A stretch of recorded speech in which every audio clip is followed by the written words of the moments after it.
சிவா, ட்ரைனிங்ல முதல் தடவை உன்னை பார்த்தப்பவே எனக்கு உன்னை ரொம்ப பிடிச்சது. லைஃப்ல கோல் தான் முக்கியம்னு உன்னை வெறுக்க ட்ரை பண்ணதான் சண்டை போட்டேன். ஆனா இந்த உலகமே ஒரு மேஜிக் தான். அந்த மேஜிக் தான் நான் உன் கூட சேர்ந்து பிஸ்னஸ் பண்ண வச்சுது.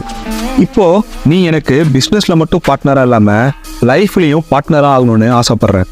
ஐ love you Shiva, will you marry மீனு கேட்டதும் சிவாவுக்கு என்ன சொல்றதுன்னே புரியல. ஆனா ஒண்ணுல மட்டும் உறுதியா இருக்கான், சேட்டுங்களை பார்த்தாலே அவனுக்கு பிடிக்கல. அதுவும் நம்ம ஹீரோயின் தமிழ் அந்த கோலத்துல பார்க்க சுத்தமா பிடிக்கல. அதனால சிவா ஆயுஷி தமிழ் கிட்ட எதுவுமே பேசாம போயிடுறான். நம்ம ஹீரோயின் தமிழுக்கோ ஒண்ணுமே புரியல. அவனுக்கும் நம்மள பிடிக்கணும்னு நினைச்சுதானே ப்ரப்போஸ் பண்ணும். சரி, அவனுக்கு டைம் கொடுப்போம்னு நினைக்கிறான். காலையில விடியுது. ஹீரோயின் ஆயிஷி தமிழ் கிட்ட இருந்து ஹீரோ சிவாவுக்கு கால் வருது. கோவத்துல இருந்த சிவா கால் அட்டன் பண்ணவே இல்லை. திரும்ப திரும்ப கால் வந்துட்டு இருக்கிறதுனால